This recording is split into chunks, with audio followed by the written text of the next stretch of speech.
Bon, bah, écoutez, je vous propose qu'on commence. Hein, on avait prévu 9 heures, mais c'était 9 heures pour avoir le temps un petit peu de dire bonjour, de boire un café et de s'installer. On m'a dit 9 heures, c'est un peu tôt, parce qu'il y en a, il faut qu'ils posent leurs enfants à l'école. Alors, écoutez, pour ceux qui vont nous rejoindre un peu en retard, je m'excuse.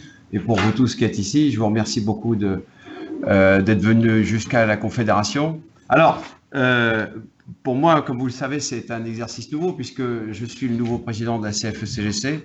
C'est donc ma première conférence de presse. Alors, j'espère que vous m'en voudrez pas trop si je ne suis pas conforme à la forme attendue. Ce que je vous propose, c'est de faire finalement une courte introduction sur les thématiques du moment sur lesquelles on souhaite intervenir, et après, très rapidement, de rentrer dans l'interaction et de répondre à vos questions ou à vos sollicitations sur les sujets qui n'auraient pas été évoqués. Voilà. Moi, je me propose d'intervenir sur deux séquences. Une première qui est pour le coup une séquence d'actualité, et une actualité qui n'est pas prête de s'éteindre, c'est celle de la campagne électorale. Et je vais l'évoquer pour prendre tout de suite mes distances avec la campagne électorale et avec tout le bruit qui l'accompagne. Alors j'entends, quand je parle de la campagne électorale, bien sûr, la campagne électorale de l'élection présidentielle, celle de mai 2017, et la phase des primaires qui a commencé depuis maintenant un mois et demi, et qui va se continuer suivant les différents partis qui concourent à l'élection et qui organisent des primaires. Je vais, comment dire, régler son compte à ce qui se dit et à ce qu'on entend, à tout le bruit qu'il y a à l'occasion des primaires de la campagne électorale. En le résumant d'un mot, pour nous, c'est de l'hystérie.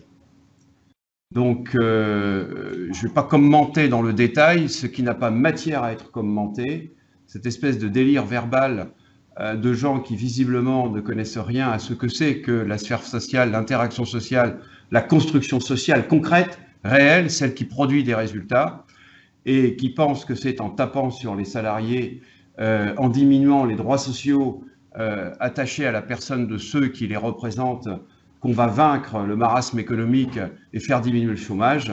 Eh bien, moi, personnellement, je pense qu'il faut leur laisser le penser, et puis pour les plus atteints d'entre eux, se soigner. Il faut être extrêmement radical dans la façon dont il faut mettre à distance ce qui se dit aujourd'hui sur le sujet. Je pense que c'était nécessaire de le préciser, pas forcément de façon définitive, mais au moins de le préciser de façon claire.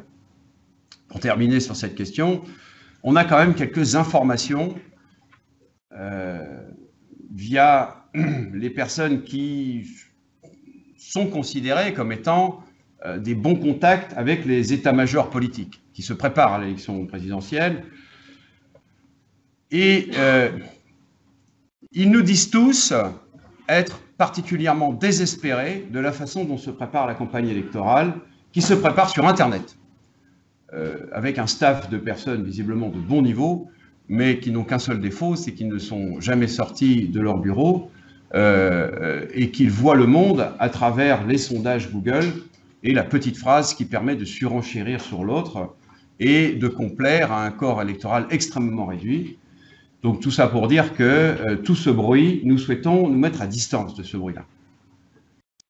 Ça étant dit, nous mettre à distance et finalement nous en servir un peu comme d'un tremplin pour montrer qu'on peut raisonner de façon intelligente et différente sur la question du travail.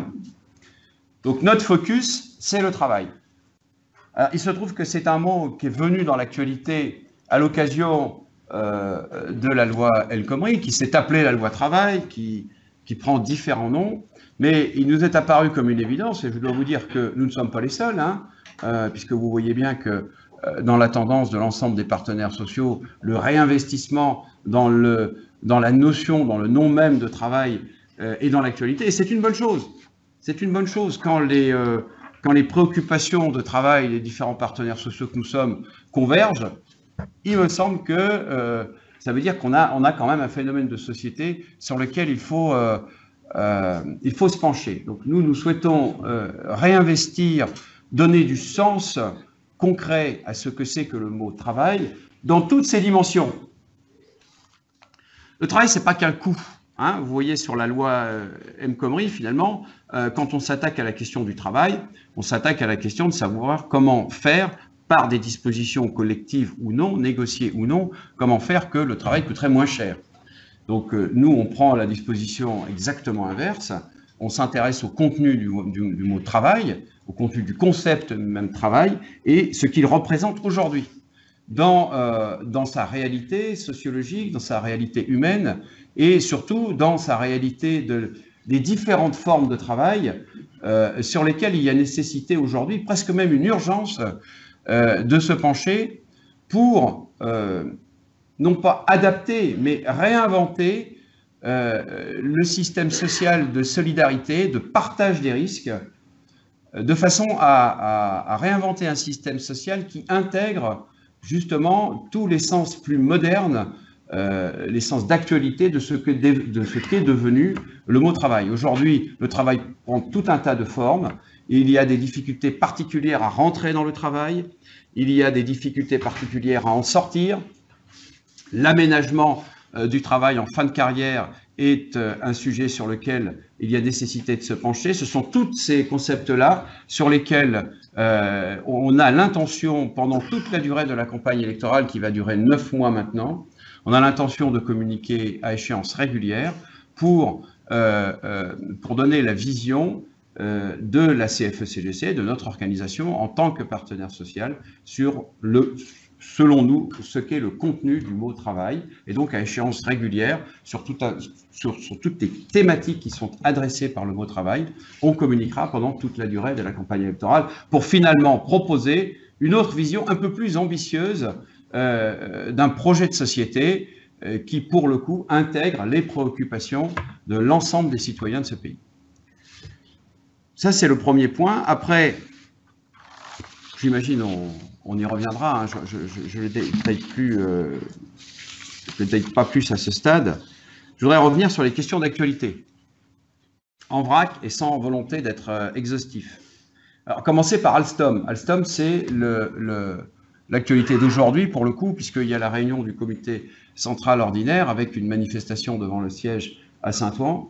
Et à l'occasion du sujet d'Alstom, revenir sur ce que nous analysons comme étant une des faillites de l'intervention de l'État dans ce qu'on considère comme étant un de ses rôles.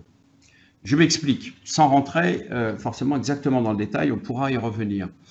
Alstom, l'annonce de la fermeture du site de Belfort, ça nous évoque 3 choses. D'abord, premièrement, un déficit, et on ne peut que s'étonner qu'on en soit encore aujourd'hui, un déficit dans la prévention indispensable vis-à-vis des salariés concernés.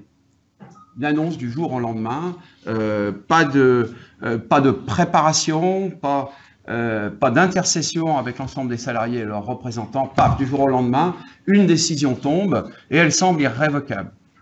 Donc il y a un manque total de respect des gens particulièrement concernés par cette fermeture, les 400 salariés du site. Ensuite, 2 choses. La question de fond, finalement, hein, qui nous amène aujourd'hui à la situation de la fermeture de Belfort, c'est l'absence de travail en profondeur sur ce qui est aujourd'hui officiellement une filière, la filière rail, avec un certain nombre de paradoxes. Il faut aujourd'hui, en moyenne, à peu près 3 fois plus de temps pour traverser la France par rail que pour la traverser par camion. Alors, nos décideurs politiques qui aiment bien, sur certains sujets, prendre exemple en Allemagne, feraient bien pour le coup de s'inspirer de l'exemple allemand sur la rationalité et la façon dont est géré le transport par rail outre-Rhin. Le transport par rail du fret marchandise en France, c'est un peu ubu au pays de Kafka, et c'est comme ça depuis des années. Et je pense que là, pour le coup, on a un exemple parfaitement illustré de ce que c'est que l'écart entre le discours et la réalité concrète de la mise en œuvre dans les cabinets ministériels de ce que c'est qu'un plan de soutien à une filière. Donc, il n'est jamais trop tard pour bien faire. Si ce sujet, à l'occasion de cette crise, doit être ouvert, il faut le faire. Et il faut le faire de manière, comme toujours, c'est notre proposition, intelligente et rationnelle, en intégrant tous les acteurs sur ce sujet-là. Ensuite, deuxième sujet sur la question d'Alstom, on nous dit, oui, mais de toute façon, on ferme Belfort, il n'y a pas de problème parce que les activités seront transférées sur le site de Reichshofen en Alsace. Non, ça ne règle aucun problème. C'est une façon, d'une certaine manière, de masquer un peu la profondeur de la blessure, parce que la vérité, c'est que l'ensemble des sites sont en sous-activité et que la fermeture du site emblématique de Belfort, c'est la révélation du problème de fond, mais ça ne règle rien, et notamment la deuxième question, qui est, d'une manière plus générale, l'avenir du rail en France, et surtout les conditions dans lesquelles les équipements se font, les différentes structures territoriales et nationales qui aujourd'hui opèrent sur le rail SNCF et s'adressent pour les équipements majeurs à des constructions, à des fabrications qui ne sont pas faites sur le territoire national. Je ne veux pas dire ici qu'il faut rétablir les barrières douanières ou technologiques, je dis simplement que tous les pays du monde, et y compris les pays européens, ont l'intelligence de mettre en place dans leur dispositif d'appel d'offres et de recours à la technologie d'une manière générale, des dispositions qui peuvent protéger le maintien de leurs compétences sur le sol. C'est bien le moins qu'on puisse demander à nos décideurs nationaux de faire les mêmes choses avec la même intelligence. Alors, sur l'assurance chômage, l'assurance chômage est le feuilleton de la réouverture des négociations.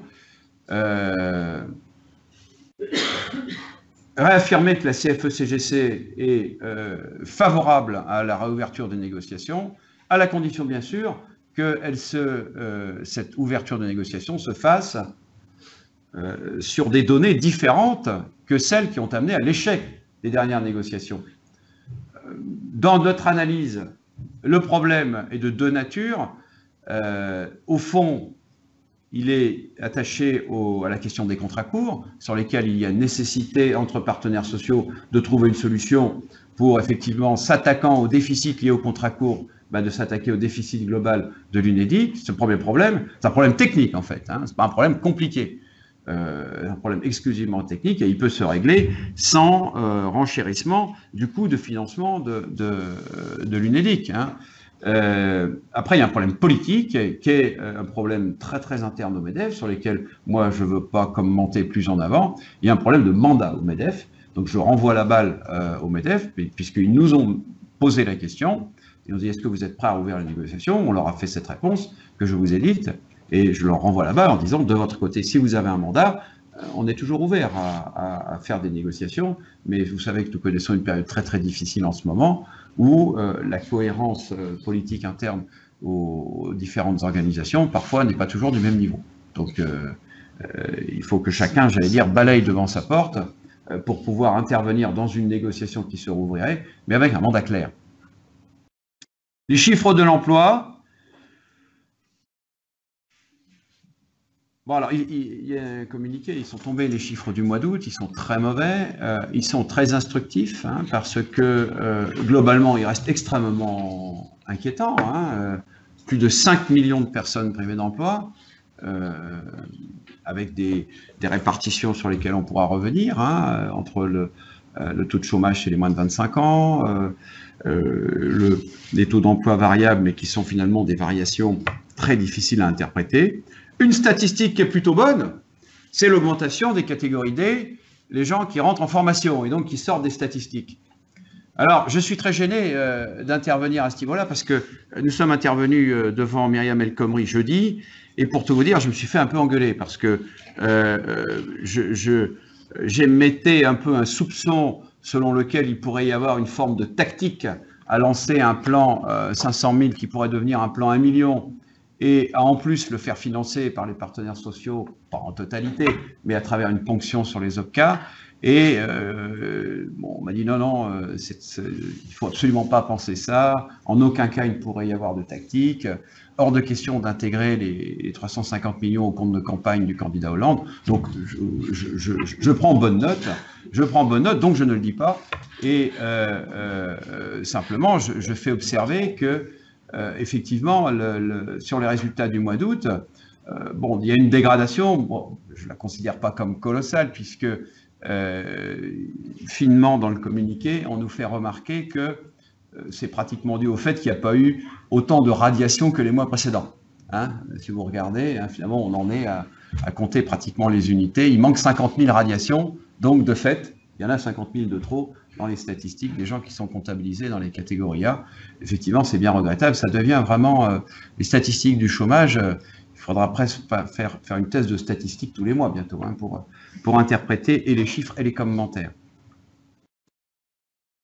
Sur la loi El Khomri, donc on a rencontré Myriam El Khomri la semaine dernière, donc dans une entrevue qu'on a voulu de notre côté être positif, et je pense pour le coup sincèrement, mis à part cette petite passe sur la question du plan 500 000, sur laquelle on pourra revenir aussi, et la ponction, notre volonté est d'être positif.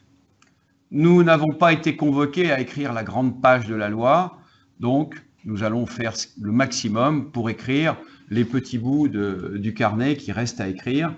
128 décrets, enfin, je n'ai pas le chiffre exact, mais peu importe si je me trompe, puisqu'en vérité, personne ne connaît le chiffre exact, donc je ne suis pas loin de la vérité, dont 80% devraient être passés avant la fin de l'année. C'est quand même un travail assez colossal, et c'est un travail dans lequel nous, on a évidemment l'intention d'être extrêmement présents dès l'instant que ceux qui sont chargés ou au cabinet ou à la DGT d'intervenir et de préciser ces décrets seront bien nous consulter. Donc on a eu de la part de Madame la Ministre une assez bonne écoute,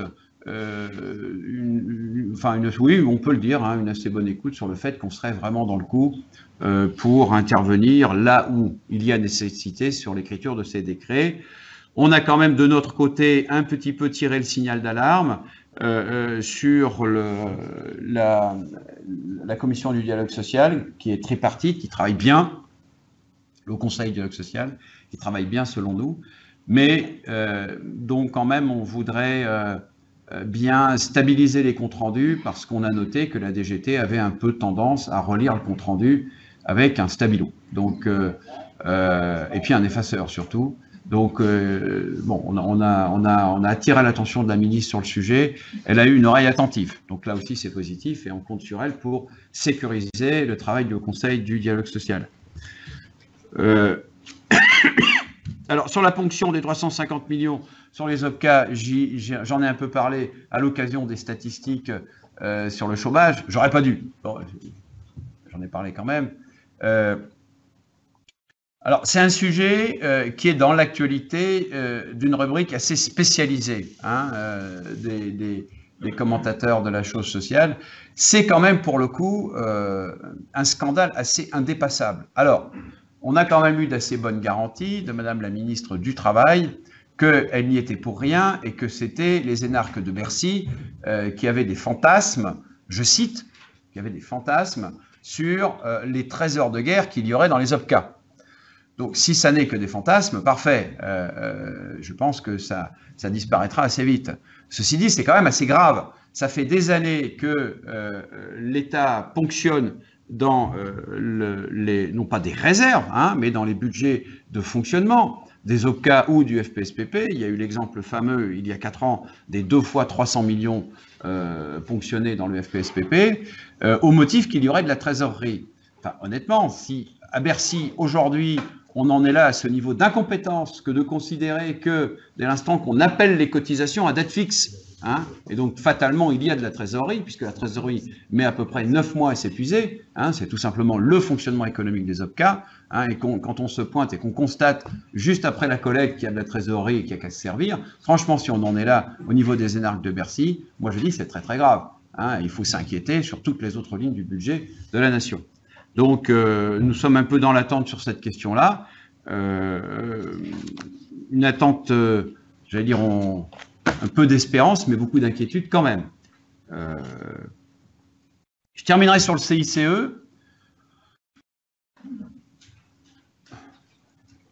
Alors, on attend, hein, on est dans l'attente du rapport de France Stratégie, qui a été reculé, je crois. Hein, quelques chiffres transpirent. Peut-être vous-même en avez-vous eu. Hein, Mais nous, on attend vraiment de pied ferme la publication de l'utilité économique concrète sur la sphère économique active et donc sur le chômage, des milliards qui ont été injectés dans les entreprises au titre du CICE, dont je rappelle quand même que nous avions dit, et dès le début, que s'il y avait matière à mettre en place des dispositifs d'État, donc financés par la collectivité publique, d'aide aux entreprises, dispositifs que nous soutenons. J'y suis revenu, par ailleurs, dans les différents points exposés. Le CICE était à l'évidence une formule qui n'était pas sous contrôle et qu'elle n'atteindrait pas sa cible. Au contraire, elle alimenterait comme d'habitude les effets d'aubaine pour au moins 50%. Il nous semble, d'après ce qu'on sait, que ça pourrait être bien plus. Et que ceux qui sont dans la cible, eux, auront extrêmement de difficultés à être atteints par ce qui est l'objet normalement du CICE, c'est de dynamiser le tissu économique. Bon, voilà, je ne vais pas en dire plus. Alors moi, je ne sais pas, je pense qu'à partir de là, le jeu des questions et des réponses, si tant est que ce soit un jeu, permettra peut-être d'approfondir certains sujets. En tout cas, j'en ai terminé là pour ce que je voulais dire en propos liminaire. Je vous remercie. Bonjour.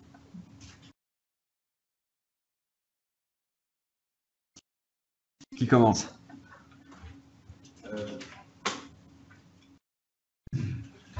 Je ne sais pas nous faire le point, mais vous appelez aussi sur vos relations avec les autres hommes de la société. Ni réformistes, ni contemporains. Oui. Alors, ça illustre, merci pour cette question, qui illustre bien ce que j'ai voulu aborder dans la première partie, et une forme de méthode de travail vis-à-vis des autres partenaires. Alors, peut-être un mot sur ni réformiste, ni contestataire, pour le préciser, si vous voulez bien. Nous, on pense que, en fait, la case réformiste, la case contestataire, est une assignation à résidence, c'est une case politique dans laquelle le décideur politique veut mettre l'une ou l'autre des organisations syndicales pour les tenir à distance de la concertation nécessaire pour élaborer, valider, arbitrer un projet politique. Donc nous, on refuse de jouer ce jeu-là. Premier point. Deuxième point, on considère que tout le monde est pour la réforme. Nous, les premiers, on est forcément pour la réforme. Si le monde, dans ses usages, ne se réforme pas, il ne s'adapte pas. Et donc, il faut, et c'était l'objet entre autres, de ce que je voulais développer dans la première intervention, la société a évolué beaucoup plus vite qu'on a bien voulu le croire ou le vouloir. Aujourd'hui, les nouvelles formes d'emploi, l'intervention du numérique qui conditionne des évolutions sociologiques et économiques extrêmement rapides, tout ça nécessite de nous adapter et de réformer un certain nombre de systèmes sur lesquels les partenaires sociaux ont l'habitude de fonctionner, sur lesquels le paritarisme est assis. Donc la réforme, on est pour. Donc, par contre, on est contre le fait d'être assigné, suivant ce que décide le gouvernant au moment où il est au pouvoir, assigné au fait qu'on serait ou tout pour ou tout contre. En toute matière, il faut savoir trouver un juste milieu, et nous, notre culture syndicale, elle est de construire le juste milieu à partir de la confrontation des différents points de vue. Donc j'en viens à la question. Les relations avec les partenaires sociaux. Moi, j'ai cette chance que je suis un peu le nouveau venu. Donc, a priori, en tout cas, j'essaye de surfer là-dessus, comme les gens comment je pourrais le dire? Je n'ai pas trop de passifs. Voilà. Je me suis fâché avec personne encore. Ce qui est, j'ai pu le constater, ce qui n'est pas le cas de tout le monde. Et ce qui est un problème. Alors, je vais vous dire, et pour le coup, je donne une réponse un peu plus personnelle à cette question-là, mais qui engage aussi l'ensemble de notre organisation. Moi, je pense que aujourd'hui, tout est désespérant dans la société. J'y reviens pas. J'ai parlé de ce qui se dit à l'occasion de la campagne électorale. Tout est matière à désespérance.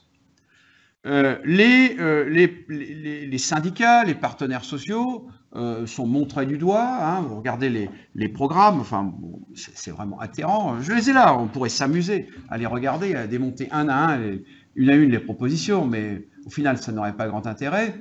Mais finalement, c'est un peu le jeu, quoi, de dire, s'il y a 5 millions de chômeurs, c'est peut-être de la faute des syndicats, ce qui est un gag en tant que tel. Ce serait risible si ça n'était pas si grave. Et donc, moi, je suis fermement attaché à l'idée qu'il faut que nous envoyions un signal positif. Je suis pour la diversité des représentations syndicales. Je pense que c'est notre chance en France. Contrairement à ce que beaucoup voudraient, nous sommes tout un tas de partenaires. Nous avons des visions complémentaires qui se recoupent sur beaucoup de sujets. Et je pense que c'est la chance de notre pays. Et moi, je veux dire que je respecte absolument tous les points de vue, toutes les positions, et ça, je l'ai dit en tête à tête, on l'a dit collectivement à l'ensemble de nos partenaires sociaux. On a entamé un cycle de rencontres qui va déboucher sur du travail à faire en commun, des groupes de travail qu'on va monter en commun, de façon à travailler sur ce qui nous rassemble et de façon à travailler sur des sujets sur lesquels on n'a pas forcément des points de vue très différents, et sur des sujets sur lesquels on n'a pas la même évaluation des risques. Voilà. Je pense que ça, la notion de risque, est une notion qui est au cœur même du débat et qui est complètement expulsée. Aujourd'hui, on essaye de faire croire que c'est finalement le capital qui prend son risque. Hein. Vous avez remarqué dans les discours, oui, mais il faut rémunérer le capital parce que il prend des risques. Moi, je dis pourquoi pas. Mais à ce moment-là, pourquoi est-ce que dans la société, on n'intègre pas, en termes justement de garde-fous, dans des dispositifs collectifs, pourquoi on n'intègre pas tous les gens qui prennent des risques? Quelqu'un qui fait des études, il prend des risques d'une certaine manière. Quelqu'un qui n'en fait pas, il est aussi confronté à des risques. Des risques, tout le monde les subit. La société aujourd'hui est une société du risque, d'ailleurs dans laquelle, au passage, vous voyez que la question de la sécurité est devenue une question centrale. Et bizarrement, alors que sur la question de la sécurité, et c'est tout à fait légitime, et on peut le comprendre, hein, il faut lutter contre le phénomène d'insécurité, en matière du travail, il semblerait que ce soit favorable sur le plan économique de générer l'insécurité. Donc tout ça n'a aucun sens. Je pense que sur tous ces sujets-là, on se retrouve avec l'ensemble des organisations syndicales. On a une représentation très diversifiée, c'est notre chance, c'est notre force. Moi, je veux que nous travaillions ensemble pour pouvoir réfléchir ensemble à un projet de société partagé, d'une certaine manière, à imposer notre représentativité. Voilà. Nous sommes, depuis 2008, hein, on nous a objecté la question de la représentativité. Nous le sommes. Eh bien, je pense que sur cette assise-là, nous avons toute matière à affirmer cette représentativité-là et à construire un projet de société qui soit diversifié et partagé en même temps. Bonjour. Vous avez parlé justement de représentativité. Bon, alors avec 7% de taux de salariés qui sont syndiqués en France, c'est le taux le plus faible de l'OCDE, à part l'Estonie et la Turquie, je pense. Est-ce que justement vous allez faire en sorte que plus de salariés se syndiquent pour donner encore plus de crédibilité aux syndicats, ou est-ce que le modèle français peut continuer comme ça avec les syndicats qui sont des professionnels de la proposition de la revendication, mais sans vraiment impliquer les salariés dans le débat, dans le dialogue avec le patronat, avec les instances politiques? Oui, merci. Alors, merci de la question. Moi, j'aime bien cette question. Puis en plus, à mon avis, on n'est pas prêt de ne plus la poser, et donc encore pendant de nombreuses années, on pourra y répondre. Alors d'abord, je vais prendre un chemin détourné. Une statistique intéressante là, qui vient de tomber, bizarrement assez peu commentée, c'est la statistique du pourcentage de signature des différentes organisations syndicales sur les 33 000 accords des entreprises en 2015. Moi, j'adore cette statistique parce qu'elle contredit tout ce qui se dit sur le sujet. Hein. On y voit que sur les 5 centrales syndicales, on va dire historiques, le taux de signature des accords dans les entreprises, il varie entre 82% et 93%. Alors quand on entend dire à la radio, à la télé, et je vous prie de croire que dans les mois qui viennent, on va être inondé de ce genre de commentaires, ah bah tel ou tel ne signe jamais des accords, bah, c'est juste un mensonge. Parce que quand on affirme quelque chose en connaissant parfaitement que c'est faux, on ment. Moi je dis, il faut dire les choses franchement. Ce sont des chiffres, ils sont connus, ils sont officiels, ils ne peuvent pas être contestés. Aujourd'hui, la CGT signe 82% des accords des entreprises. La CFE-CGC, 92%. Je crois qu'il faut être entre les deux, à 87%, et la CFDT à 93%. Voilà, c'est tout. Ça, au moins, c'est du concret. Tout le reste, c'est du pipeau. Donc, il faut être, à un moment donné, il faut revenir à la rationalité des chiffres et mettre à distance les mensonges d'un discours conforme qui permet, qui désespère les gens. Alors, je reviens au taux d'adhésion. Je vais dire, oui, c'est un problème. Mais le taux d'adhésion, c'est un problème. Mais c'est notre problème. À nous, organisations syndicales.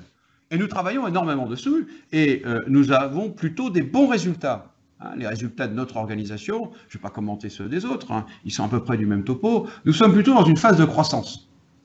Depuis des années, on nous renvoie ce chiffre à la face. Vous n'avez pas beaucoup de syndiqués. Moi, je n'ai jamais renvoyé à la face de quelconque décideur politique le nombre extrêmement faible de ses adhérents.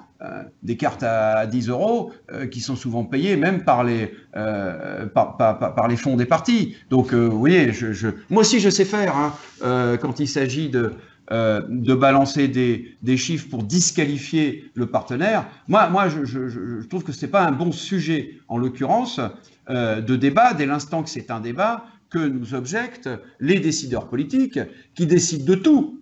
Hein. À nous, qui sommes sur un champ finalement relativement bien limité, avec des règles limitées, et de nous dire que ça créerait une problématique de représentativité. Non, nous, notre représentativité, elle est établie, comme d'ailleurs les décideurs politiques, par les élections, par les urnes, avec un taux de participation très enviable, et c'est ça qui fait notre représentativité au départ, a priori, et notre représentativité a posteriori, elle est établie par la norme sociale que nous contribuons à construire. Donc 32 000 accords dans les entreprises, signés en moyenne à 90% par les partenaires sociaux, 92% de personnes couvertes par des garanties collectives. Là voilà notre vraie représentativité.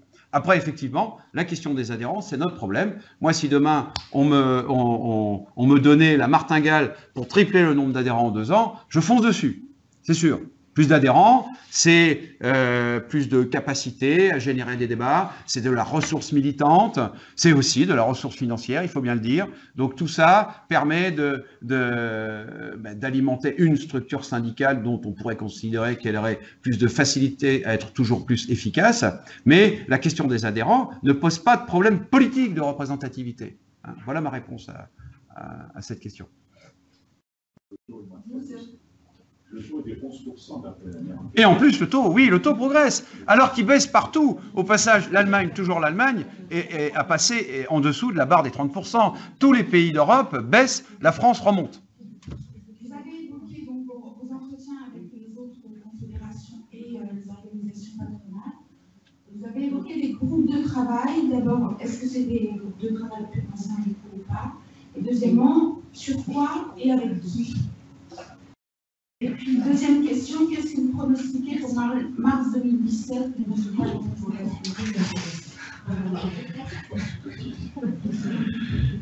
Première question, donc, sur ce sujet de travailler ensemble, hein, donc j'aborde un principe qui est une proposition que l'on fait, mais qui est une proposition partagée. Hein, nous avons rencontré tous nos partenaires, au passage, partenaires syndicaux et employeurs. Il y a des sujets sur lesquels on veut travailler avec le MEDEF, avec la CGPME. Hein, et on va le faire. Je donne un exemple sur le partage de la valeur. Nous savons que la CGPME a un document d'orientation sur lequel ils ont interpellé les organisations syndicales. On va travailler avec eux sur le sujet, ça nous parle. Donc on a... comment vous dire? Si je peux résumer d'une phrase, je pense que l'urgence aujourd'hui, pour faire face à la désespérance du monde contemporain, c'est de travailler sur les sujets sur lesquels on est d'accord en termes entre partenaires syndicaux et de mettre, j'allais dire pour un deuxième temps, les sujets sur lesquels on est frontalement en désaccord. Travaillons sur les sujets sur lesquels on est d'accord et ce sont ces sujets-là sur lesquels on souhaite avoir des interactions en bilatéral ou dans des groupes plus larges. Mais je vais répondre extrêmement précisément à votre question. Aujourd'hui, nous sommes dans l'intention et nous commençons à mettre en place les premières interactions. Mais il faut avancer de manière extrêmement prudente parce que sur ce sujet-là, il y a quand même des fractures, il faut bien le dire. La loi El Khomri a créé des zones de tension qu'il faut un peu apaiser. Hein, il faut essayer de surmonter un peu tout ça, être positif. Et donc, je ne peux pas répondre plus précisément que ça à votre question. sur la forme, le nombre, les sujets. Là, on est dans les intentions qui vont se mettre, qui vont se concrétiser très rapidement avant la fin de l'année. Donc on y reviendra. Donc pour vous, la CGC, c'est celle qui va réconcilier tout le monde? Écoutez, il n'est pas nécessaire d'espérer pour entreprendre, ni de réussir pour persévérer. Donc, non, je l'ai dit, je l'assume tout à fait. Moi, je n'ai pas de passif avec les autres. Je leur dis, tel que je vous le dis, je leur dis en tête à tête. Hein.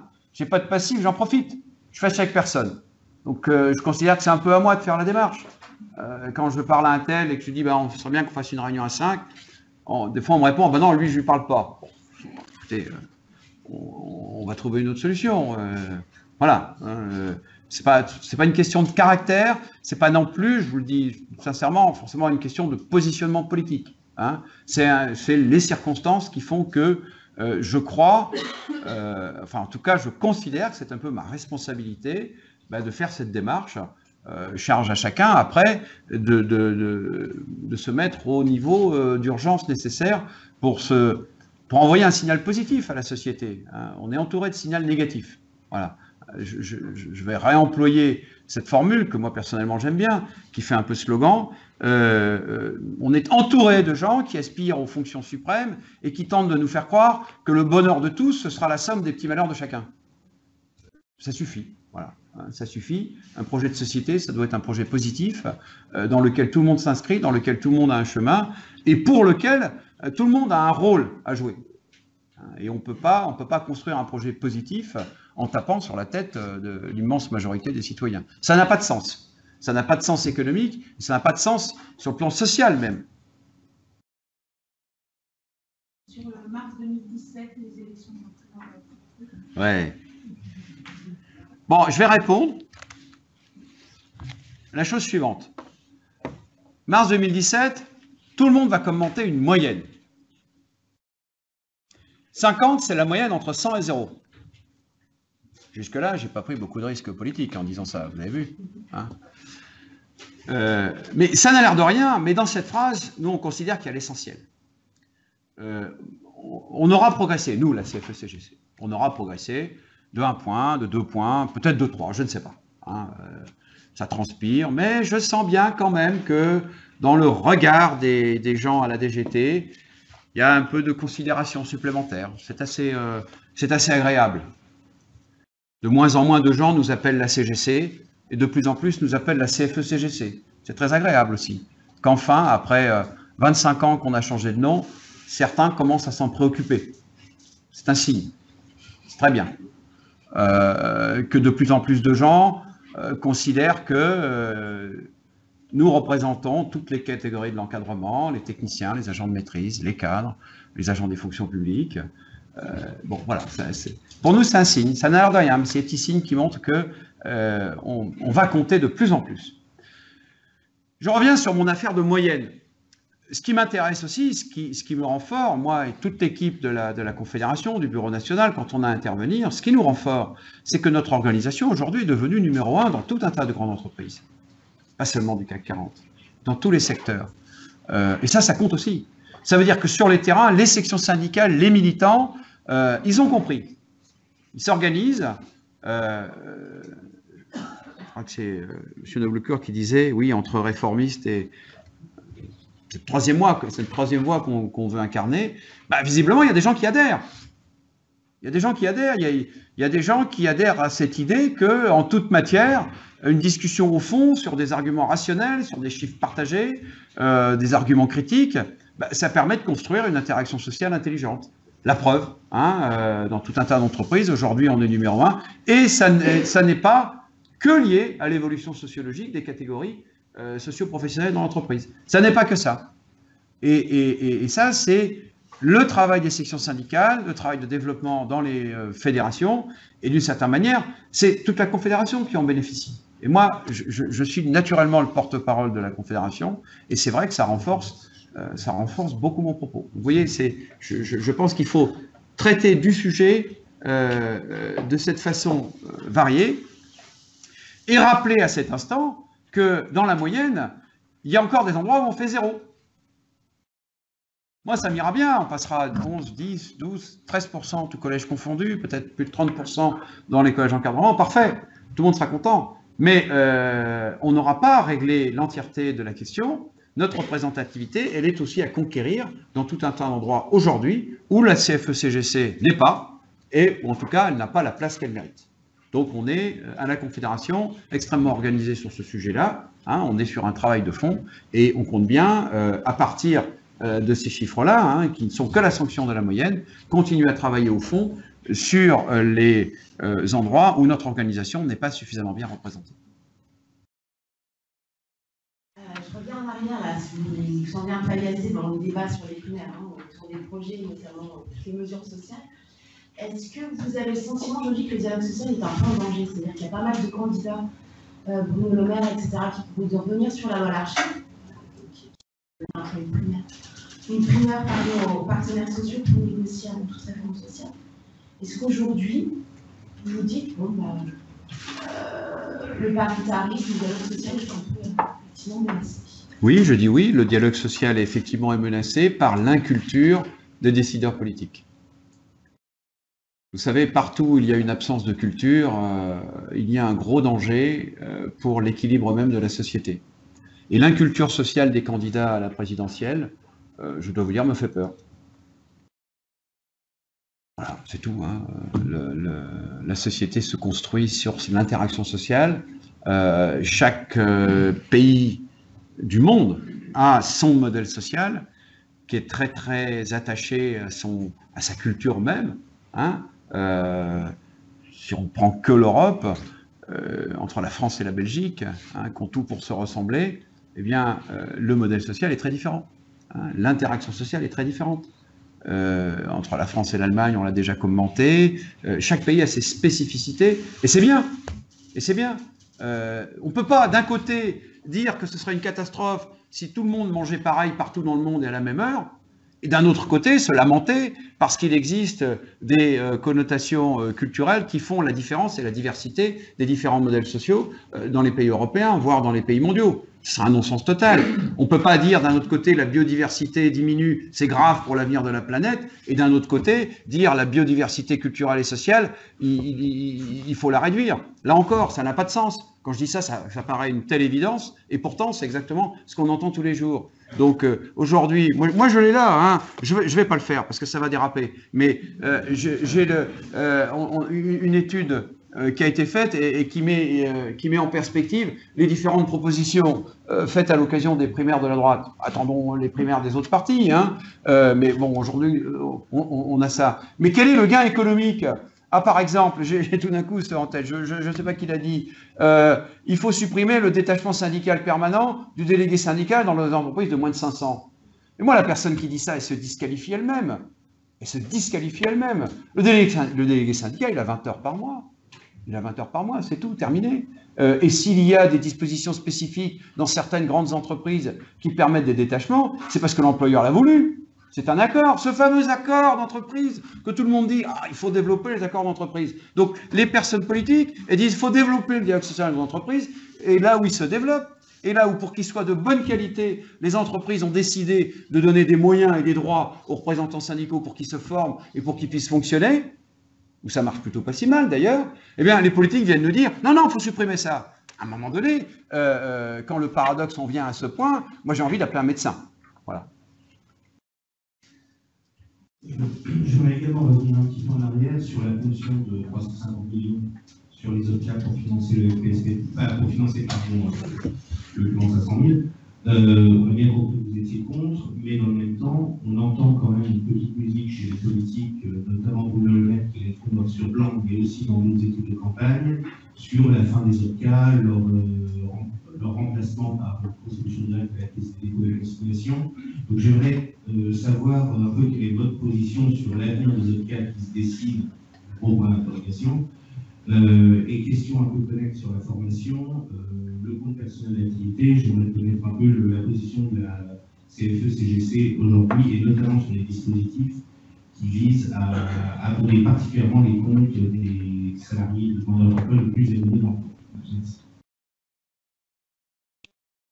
Bon, sur les OPCA, Bon, je suis à peu près persuadé que Bruno Le Maire, qui est une personne remarquable, les bonnes études, les bons diplômes, je suis à peu près persuadé que lui-même, si on l'interrogeait sur les OPCA, ne saurait pas ce que c'est. Et je ne lui en voudrais pas. Ça reste quand même un peu un dossier technique. Donc quand il vient nous dire moi je suis pour la disparition des OPCA, une alimentation du fonds directement à la Caisse des dépôts et consignations, pourquoi pas? On n'est pas un commentaire bizarre près sur le sujet. Mais plus fondamentalement, plus sérieusement, les OPCA, c'est un des derniers lieux, pas le dernier, mais un des derniers lieux où s'exerce le paritarisme. Dans les OPCA, il n'y a que les partenaires sociaux, employeurs, représentants des salariés. Les OPCA, c'est la branche, c'est le métier. On y travaille sur les classifications, sur les évolutions de carrière, sur les formations qualifiantes. On y fait le métier du paritarisme le plus efficace, l'activité qui produit du résultat. Donc il faut tuer les OPCA, c'est logique. Partout où les partenaires sociaux fonctionnent et fonctionnent bien, il faut les attaquer. Quand vous regardez aujourd'hui comment fonctionne le système et l'évolution du système, les OPCA, c'est la cible. Donc, vous savez, moi je raisonne en termes de rapport de force. Si les décideurs politiques veulent la peau des OPCA, ils l'auront. Et puis c'est tout. Et puis on fera autre chose. Mais ce petit réduit, ce fort à l'amour du paritarisme, s'il faut vraiment employer l'artillerie lourde pour faire tomber les dernières barrières, on ne pourra pas empêcher grand-chose. Mais franchement, c'est stupéfiant. Aujourd'hui, quand on parle de formation professionnelle, j'imagine Bruno Le Maire, quand il passera à la télé, il fera comme tout le monde. Il se gargarisera des 32 milliards de la formation. 32 milliards. Ce chiffre-là encore est un chiffre absolument mensonger, parce qu'il parle des 32 milliards de la formation, et après il parle des OPCA, comme si les OPCA c'était 32 milliards. Mais c'est faux. Les 32 milliards de la formation, c'est pour commencer la formation j'ai plus pour le coup le chiffre à date, mais c'est je crois 6 ou 7 milliards de formation des agents de l'État. Mais ça, personne n'en parle. Ça, l'État ne propose pas aux partenaires sociaux de venir arbitrer de la façon dont sont gérés. C'est les quelques milliards qui sont donnés à Pôle emploi pour faire des formations achetées à l'heure. Vous savez qu'à Pôle emploi, il y a un directeur des achats qui réunit tous les organismes de formation dans une pièce et fait comme faisait Carrefour il y a 30 ans, leur fait baisser les prix des heures de formation de 9,50 € de l'heure à 9,30 € et puis après, ils finissent la journée au restaurant. Donc tout ça me fait dire que si le lieu où effectivement on conçoit la question de la formation avec une intelligence rationnelle liée aux réalités de terrain, avec le dialogue social dans la branche, si ça, il faut vraiment le mettre à la Caisse des dépôts et consignations pour que ça marche mieux, bon, honnêtement, j'ai pas envie de faire plus de commentaires que ça. Alors, c'était quoi l'autre question? Sur le compte personnel d'activité. Ah oui. Et l'abondement particulier sur le salarié le plus éloigné de l'emploi. Oui, moi, honnêtement, qui peut être contre le fait que un effort particulier soit fait pour travailler à la réinsertion des salariés le plus éloignés de l'emploi? Qui peut être contre? Personne n'est contre. La question est de savoir, et c'est un sujet au passage qu'on a abordé à nouveau avec Madame la ministre du Travail, la question est de savoir où on prend l'argent. Si c'est l'ensemble de la collectivité publique qui se mobilise pour cet objectif-là, où est le problème? Il n'y a pas de problème. Il faut avoir des priorités, et les priorités s'organisent sur effectivement des chiffres. Or, on le sait, les personnes les plus éloignées de l'emploi, dit autrement les décrocheurs, dit autrement les gens sans diplôme, etc. On ne peut pas les laisser sur le côté. Et la CFE-CGC, il ne faut pas qu'il y ait de malentendus, est absolument impliquée dans la nécessité de concevoir, d'organiser, de travailler sur des plans pour pouvoir remettre dans l'emploi des gens qui n'ont a priori aucune qualité pour y aller. Je parle en termes de parcours. Mais s'il s'agit de prendre l'argent là où aujourd'hui il est disponible pour stabiliser les gens dans l'emploi, on fait une erreur grave, une erreur économique, c'est une erreur politique. Nous, on ne cesse de dire depuis des années que la formation des salariés dans l'emploi est une priorité absolue. Parce que c'est la compétitivité économique. Ce n'est pas en tirant vers le bas les qualifications qu'on tirera vers le haut la compétitivité économique de notre pays. Donc, la priorité, oui, mais déshabiller Paul pour habiller Jacques, non. Une question sur les sujets du travail que vous allez porter pendant les mois qui viennent à la campagne. Est-ce que vous pouvez nous en détailler quelques-uns? En particulier, avez-vous des propositions qui porteraient sur le contrat de travail, le licenciement?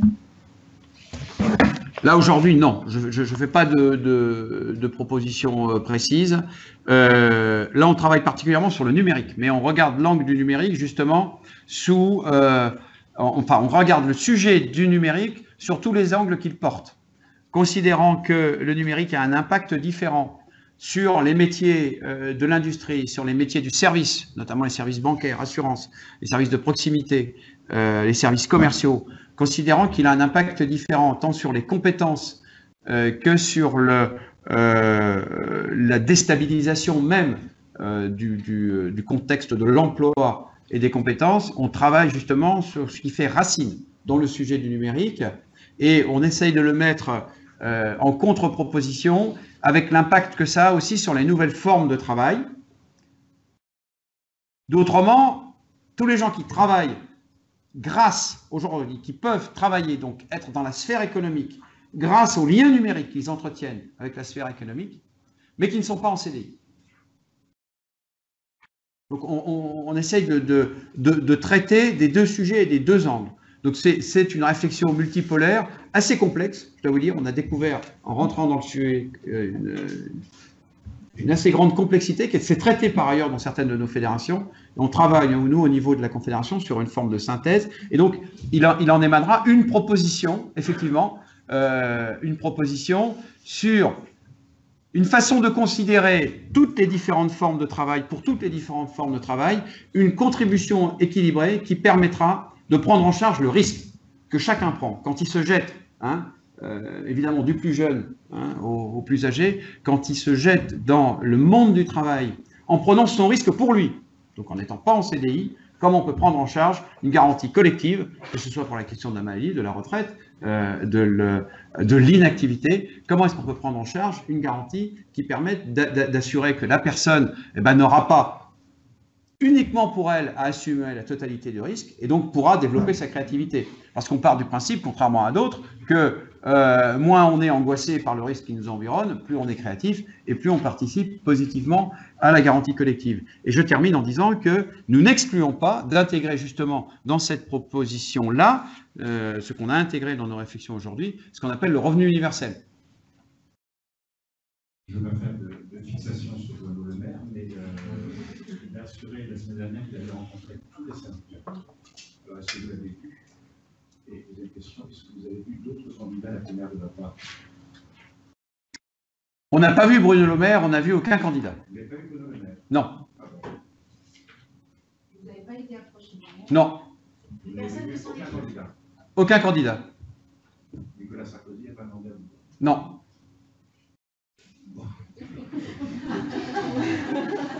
Non. Non. Ah, je demande à mes collègues du bureau national qui sont là, s'ils ont vu quelqu'un, ils vont se dénoncer, mais personne ne l'a vu. Non, mais je vais être... moi, j'ai rencontré deux personnes. Je ne vais pas les citer ici parce qu'ils ne m'ont pas forcément autorisé à le faire. Mais non. Laissez-moi finir. J'ai rencontré deux personnes qui ont la réputation d'avoir été historiquement proches des staffs, des équipes ou des cabinets des différents décideurs politiques des anciens gouvernements. Pas mal. Et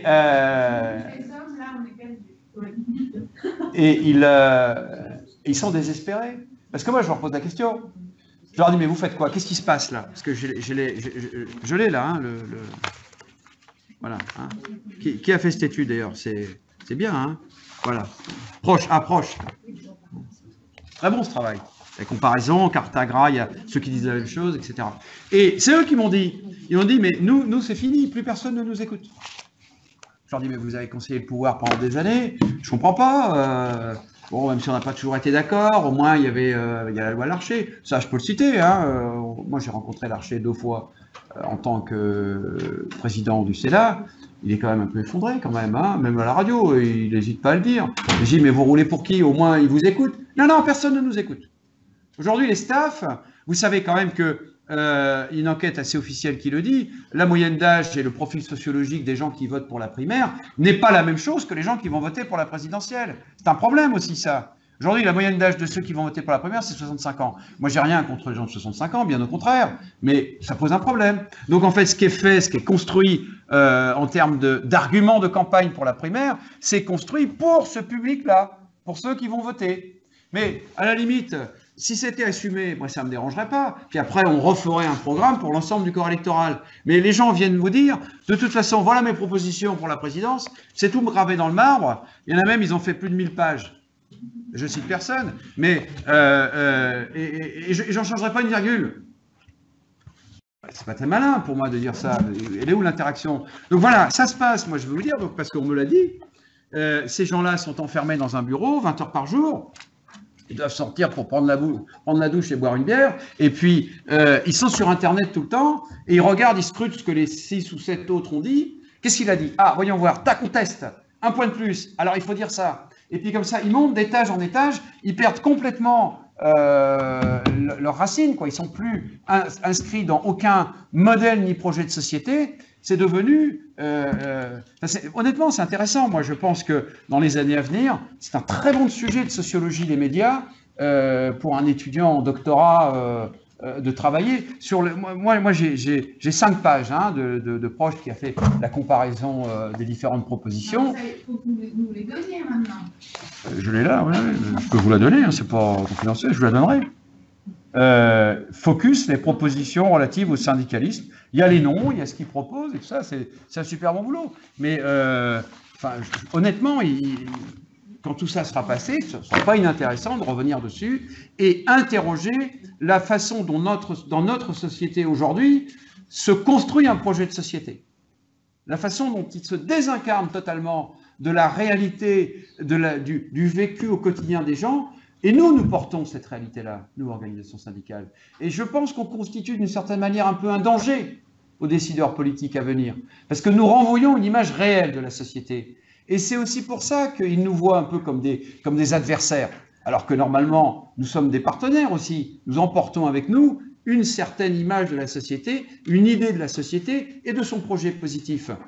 Et au lieu de nous concevoir comme des partenaires avec qui entretenir des interactions, ils nous conçoivent comme des adversaires. Parce qu'effectivement, nous représentons un monde qu'ils ont définitivement mis à distance de leur projet. Une petite question pratique. La loi El Khomri prévoyait une négociation de constatation sur le CPA et en tort. La même chose sur le télétravail. Et en fait, sur le fin de semaine, il y a eu des mouvements et simplement, est-ce qu'il y a eu des échanges entre partenaires et syndicats pour savoir si vous avez eu On n'est pas méconnaissant de ce délai de 3 mois. Hein. On en est un peu préoccupé, mais aujourd'hui, c'est un peu le calme plat. Hein. Là encore, j'interroge du regard mon collègue qui est sur le sujet. Aujourd'hui, tout le monde connaît la date et personne n'a vraiment bougé. Nous, on a préparé les dossiers, hein, mais alors, c'est vrai que pour le coup, le ministère est un peu culotté parce qu'il nous renvoie la balle, parce qu'on dit au ministère, bon, alors qu'est-ce qu'on fait? Et ils nous renvoient leur balle en disant, bah, c'est vous, les partenaires sociaux. On lui dit, bah, vous êtes un peu culotté quand même, parce que les partenaires sociaux, vous aviez bien temps de les consulter au moment où vous avez formé l'essentiel de votre loi, vous ne l'avez pas fait. Donc finalement, vous mettez à distance les partenaires sociaux, vous faites une loi, et dans la loi, vous dites, sur tel sujet, c'est les partenaires sociaux qui sont saisis dans un délai de 3 mois, puis après, vous venez nous dire, c'est votre problème, c'est un peu trop facile, quoi. Donc, je ne peux pas répondre plus précisément que ça. Cette négo aura lieu, bien sûr, mais probablement pas dans le délai imparti, parce que bon, il faut que tout le monde un peu respire, mais ces négos auront lieu, oui. Actuellement, c'est un peu le calme plat quand même. Est-ce qu'il y a une chance que ce calme plat ne viendra pas jusqu'à juin? Je pense que non. Mais à la limite, on en reparlera. Je pense que non. Enfin, honnêtement, je fais le pronostic qu'on les ouvrira sans préjudice de la qualité du résultat. Hein, c'est vrai que le terrain aujourd'hui n'est pas le plus fertile.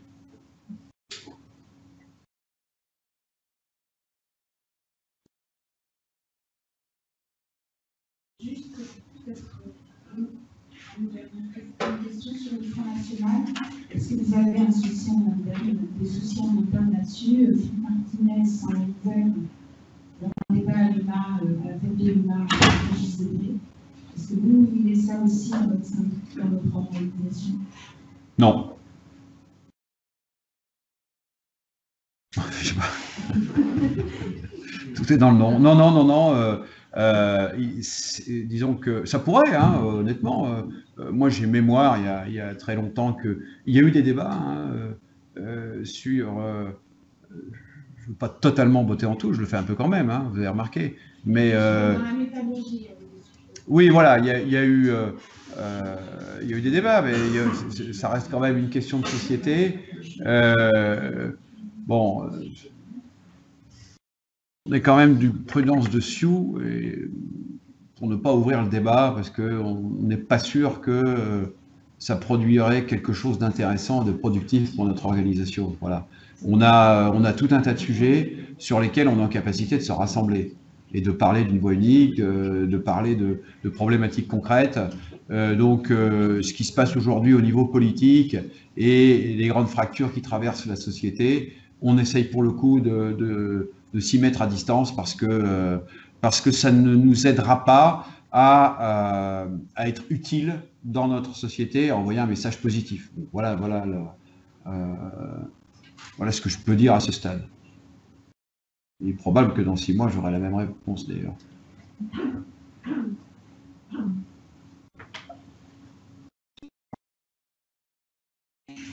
Bon. Une petite précision, oui. Il n'y a pas de débat parce que vous ne voulez pas parler, il n'y a pas de débat parce qu'il n'y a pas de problème. Ouais, je comprends bien la question. Je comprends bien la question. Je pense que c'est un peu les deux, en fait. Hein. Il n'y a pas de problème.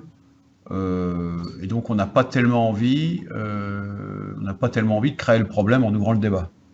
Il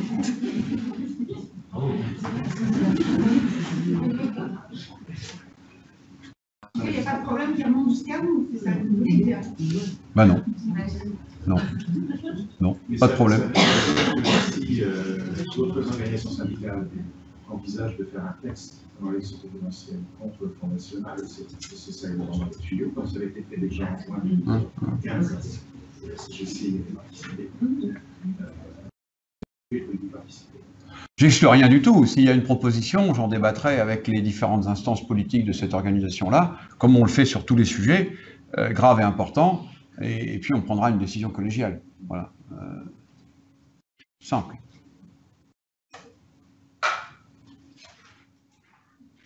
Voilà. Est-ce qu'il y a d'autres questions? Non? Oui? Eh bien, écoutez, je vous remercie beaucoup de votre participation. C'était finalement très agréable. J'espère que vous avez passé un bon moment. Je pense qu'on pourra prendre encore un verre de jus d'orange.